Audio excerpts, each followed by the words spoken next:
اچھا، ایک کالر بھی ہے ہمارے پاس. جی السلام علیکم. وعلیکم السلام. جی آپ کون ہیں، کہاں سے بات کر رہی ہیں؟ جی میں فرح بات کر رہی ہوں لاہور سے. جی فرا، اپنا سوال بتائیے گا. حضرت جی ہمارے ساتھ ہیں. جی حضرت جی السلام علیکم. وعلیکم السلام. حضرت جی میں نا 10 سال سے عبدالو سے منسلک ہوں.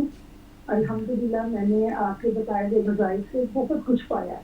جی جی ربنا حب لنا میں نے دعا نماز میں پڑھتی ہوں، اور خاص طور سے ربنا انزل علینا کی وجہ سے میں 2018 میں نا اللہ کا گھر بھی دیکھ کے آئی. اور 625 دفعہ جو بسم اللہ کا نقشہ ہے وہ بھی میرے پاس ہے. حضرت جی آپ کی دعاؤں سے میں نے بہت کچھ پایا ہے. اب میرا مسئلہ یہ ہے کہ میں اعتدراج سے نہ ذاتی گھر کی خواہش دل میں رکھتی ہوں. میرے پاس اپنا گھر نہیں ہے، تو اس کے لیے پلیز دعا کر دیں، کوئی مجھے بتا دیں چیز. وضو میں کی بہت دعا پریشان ہوں اس چیز. وضو کی دعا آپ کو آتی ہے اور آپ کا اپنا گھر نہیں ہے، کیسی بات ہے؟ حضرت جی میں وضو کی دعا بھی تقریباً ایسا 16 سال سے پڑھ رہی ہوں. نہیں پڑھ رہے، آپ چکھ رہی ہیں. پڑھنے اور اللہ چکھنے میں اکبر، فرق ہے. اللہ اکبر، اللہ اکبر. پڑھنے والا تو دیوانہ ہوتا ہے. اللہم اغفر لی ذنبی ووسع لی فی داری وبارک لی فی رزقی. جس نے دیوانہ ہو کے پڑھا، وضو کے دوران بھی چاہے جتنی بار پڑھ لے، اور کھلا بھی، بڑا گھر ملتا ہے اور بڑا رزق ملتا ہے. کیونکہ بڑا گھر ہوگا، رزق تھوڑا ہوگا تو گھر کیسے چلے گا؟ ارے اللہ اکبر. اللہ نے بڑے گھر کے ساتھ بڑے رزق کو چلا دی. اب سنیں ذرا وضو کی دعا میں، اللہم اغفر لی ذنبی، معاف کر دے مولا ان گناہوں کو جن کی وجہ سے میری دعائیں قبول نہیں ہوتی. ارے اللہ اکبر. پہلے ایکسکیوز می، ٹھیک ہے، ہاں معذرت کی. معذرت. اللہم اغفر لی ذنبی ووسع لی فی داری. اے اللہ بڑا گھر عطا فرما، دنیا میں بھی آخرت میں بھی. اللہ اکبر. وبارک لی فی رزقی، کیونکہ رزق وسیع ہوگا تو بڑا گھر چل تو سکے. بڑا گھر چل سکے گا. اللہ اکبر. اس دعا میں بڑی طاقت ہے. وضو کی دعا. یہ وضو کی وضو کی دعا وضو کے دوران پڑھنی ہے. وضو کے دوران مسلسل جب پڑھتے وضو رہنا شروع ہے؟ کریں، میں جو شخص وضو سے پہلے بسم اللہ والحمد للہ پڑھے گا، جب تک باوضو رہے گا، فرشتے اس کے ثواب بے بہا لکھتے جائیں گے. ارے اللہ اکبر.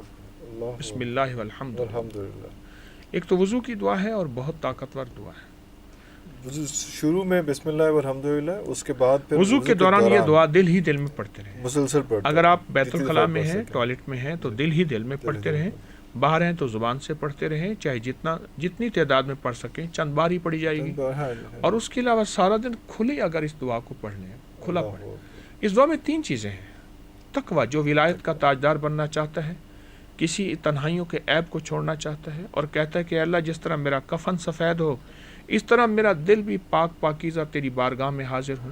یا یہ ہے کہ میں اے اللہ نیک بننا چاہتا ہوں، وہ اللہم اغفر لی ذنبی ووسع لی فی داری. اے اللہ میرا گھر وسیع دے، تیرے خزانے میں کون سی کمی ہے؟ آقا ناممکن میرے لیے، تیرے لیے تو تیرے نہیں. لیے تو نہیں ہے. اللہ اکبر. وبارک لی فی رزقی. اور رزق پڑھتے ہوئے 2 رزق مانگنے ہیں، ایک رزق روحانی، ایک رزق جسمانی. ہمیں 2 دسترخوان چاہیے. جسمانی دسترخوان بھی چاہیے، وہ غذا ہے، خوراک ہے، گھر ہے، لباس ہے، زندگی کی لوازمات ہیں، یہ سارا رزق ہے. اور روحانی دسترخوان بھی چاہیے کہ اللہ مجھے سجدوں سے محروم نہ کرنا. اے اللہ میری زبان کو اپنی ذکر، تلاوت، تسبیح سے اور اپنے نام سے. فرمائے بعض اوقات اللہ ناراض ہو کر لقمے نہیں چھینتا، سجدے چھین لیتا ہے.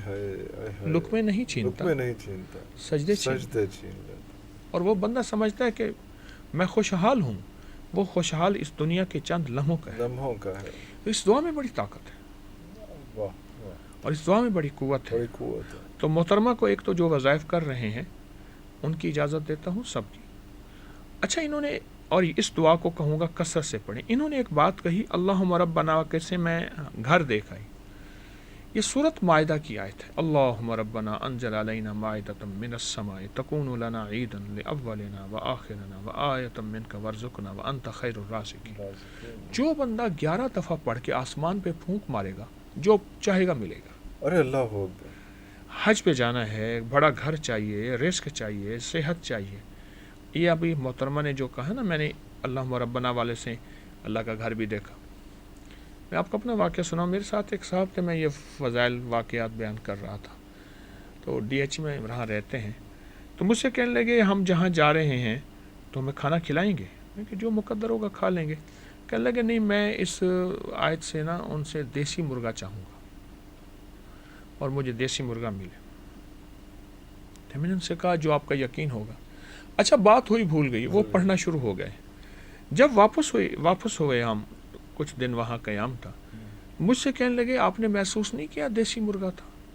میں نے کہا ہاں تھا. تو کہا وہ میری آیت کی برکت سے تو تھا. اچھا انہوں نے کیا عجیب بات کہی جنہوں نے دیسی مرغا پکایا, کہنے لگے ہمارے دل میں آیا کہ مہمان آ رہے ہیں, حضرت آ رہے ہیں, تو یہ نہیں ہونا چاہیے, ہم نے برائلر لے کے رکھا ہوا ایک طرف کر دیا اور دیسی مرغا. اچھا یہ آیت وہ مبارک آیت ہے جس سے اللہ سے جو مانگیں, جتنا مانگیں, جس وقت مانگیں, عطا ہوتا. سارا دن اس آیت کو 11 دفعہ پڑھ کے تصور میں, ضروری نہیں آسمان پہ پھونک مارے تو اچھا خاصا بندہ کہے گا اس کو کیا ہو گیا, تصور میں پھونک مار دیں, پھر یاد آ جائے, پھر 11 دفعہ پڑھ لیں, پھر یاد آ جائے, پھر 11 دفعہ پڑھ لیں, چند بار جتنی دفعہ اس آیت کو پڑھ کے پھونک مارے, اللہ پاک دیتے ہیں. ارے اللہ اکبر. اچھا یہ وضو کے ساتھ ہی آپ نے ایک دفعہ لاسٹ ٹائم جو ہماری نشست ہوئی تھی تو آپ نے بتایا تھا کہ آخر میں جو ہے وہ انا انزلنا اگر آپ پڑھتے ہیں تو اس میں آپ کی آنکھوں کی بینائی کے حوالے سے آپ نے بینائی کے علاوہ جی میں آپ کو عجیب بتاؤں انا انزلنا کے فائدے, کیونکہ میں کنیکٹ کر لوں کیونکہ میرے پاس جو ایک اگلا کویشچن تھا وہ یہ تھا کہ 2040 تک دنیا کے 70% لوگوں کو اینک لگ جائے گی, تو نظر تیز کرنے کا نسخہ, تو یہ اس لیے میں نے خاص طور پہ کنیکٹ کیا. ایک ریسرچ ہے جو کہہ رہے ہیں 2040 تک 70% لوگوں کو دنیا میں اینک لگ جائے گی. یہ جو صورت قدر ہے, یہ صورت قدر, جی اس کے کچھ فائدے عرض کروں گا.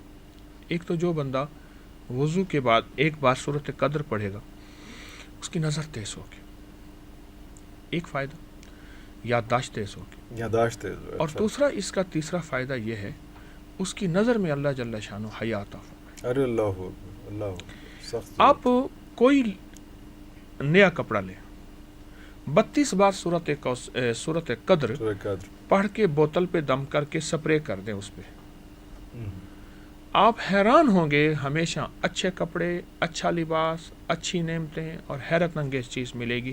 32 بار صورت قدر انا انزلنا اس پہ پانی کا چھینٹا مار دیں, سپرے کر دیں. اگلا فائدہ اس کا یہ ہے کہ جو بندہ 3 بار صورت قدر اور 3 بار صورت کوثر, شاید میں نے آپ کو نہیں بتایا, نہیں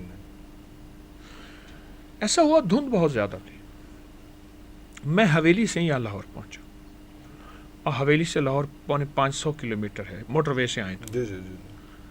اچھا میں پہنچا بہت پریشانی میں, ایک صاحب کے ہاں شاہدرہ کی ایک تنگ و تاریک گلیوں میں گاڑی ایک طرف کھڑی کی, وہاں پہنچا. ان کی کوئی مشکل تھی, غریب آدمی تھے, بہت غریب تھے.